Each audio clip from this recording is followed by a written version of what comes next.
going to talk to a new artist and you were going to teach them about being a star, fame, influence. Yes. Like what are some of what do you think are like if you were going to drill it down to 3 things that they needed to know, or some of the biggest mistakes that they make?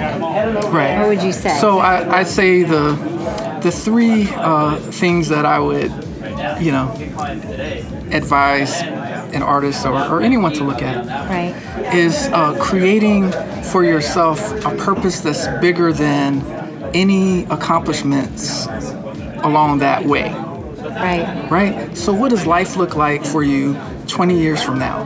25 years from now? If you're at the end of your life and you're looking back and you say, okay, this and this and this and this got accomplished. I impacted people in this kind of way.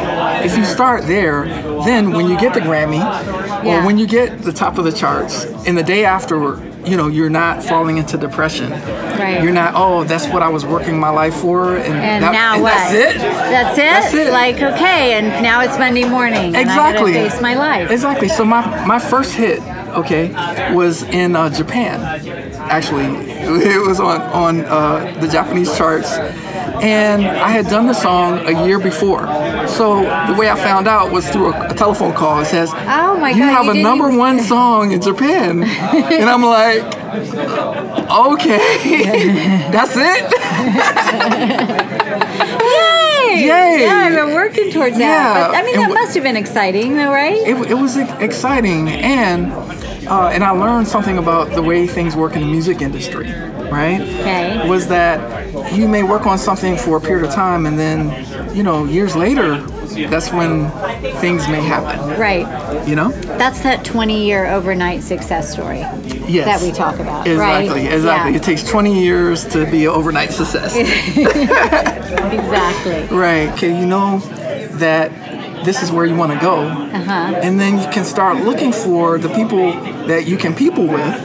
Right. That will, along the way, help you meet those milestones that you create for yourself.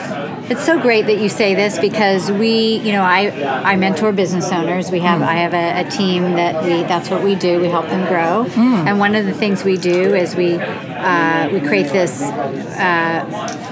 we call it a pinnacle flow, where we figure, okay, this is the goal, and here's the circle. These are all the people we have to fill it with to get them to where they want to go. So I think even if you haven't met those people yet, it's just putting that intention out there. And so, whether it's music, whether it's business, whether it's education, whether it's, whatever you want to do, is surround yourself with the people that are already there, because that energy is going to lift you up. Yes, absolutely. Absolutely. And the great thing, we're in a social media world now. Yes. You can have yourself get noticed by understanding the right people to tap their shoulders. Yeah. Through social. Right, and that's probably one of the best ways that you help people with influences. And I know that you've done that with her to get that music out there, Shalita. Yes. Yeah. And so the third element is that I would recommend to any artist, any creative, any business person, anybody, right? Is developing a relationship with failure. Okay. And so the stronger your relationship with failure, because failure is a wonderful thing. Yeah, that's where all the lessons are. That's where the growth is. Yes, that's where the growth is. Very cool. And so inside of that growth, fail fast. Embrace failure. Embrace failure. Yeah, then you have nothing to fear.